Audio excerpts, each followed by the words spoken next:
नमस्कार, मी सुभाष कोकळे. आपण पाहताय TV6 मराठी न्यूज. पाहूया आजच्या ठळक घडामोडी. बातमी जत तालुक्यातून एक महत्त्वाची ब्रेकिंग बातमी. जत पंचायत समितीच्या सभापतीपदी अर्चना पाटील, उपसभापतीपदी रविकुमार बगली बिनविरोध. जत पंचायत समितीच्या सभापतीपदी अर्चना नाताभाऊ पाटील तर उपसभापतीपदी रविकुमार बगली यांची बिनविरोध निवड करण्यात आली. जत पंचायत समितीवर आमदार गोपीचंद पडळकर यांच्या नेतृत्वाखाली ऐतिहासिक विजय निश्चित केल्यानंतर या निवडी करण्यात आल्या.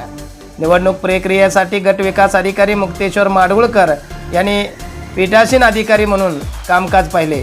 जत पंचायत समितीमध्ये एकूण 18 सदस्य असून त्यापैकी आमदार गोपीचंद पडळकर यांच्या नेतृत्वाखाली भाजपने 12 सदस्य, काँग्रेसचे 4 तर राष्ट्रवादी काँग्रेस अजित पवार गटाचे 2 सदस्य निवडून आले आहेत. सभापतीपदी व उपसभापती पदाची निवडणूक बिनविरोध व्हावी यासाठी भाजपच्या सदस्यांनी सकाळी काँग्रेसचे कार्याध्यक्ष सुजय शिंदे यांची भेट घेऊन चर्चा केली. जत तालुक्याच्या विकासासाठी सर्वांना सोबत घेऊन काम करण्याचे आश्वासन भाजपच्या नेतृत्वाकडून देण्यात आले. त्यानंतर विरोधी सदस्यांनीही सहमती दर्शवली.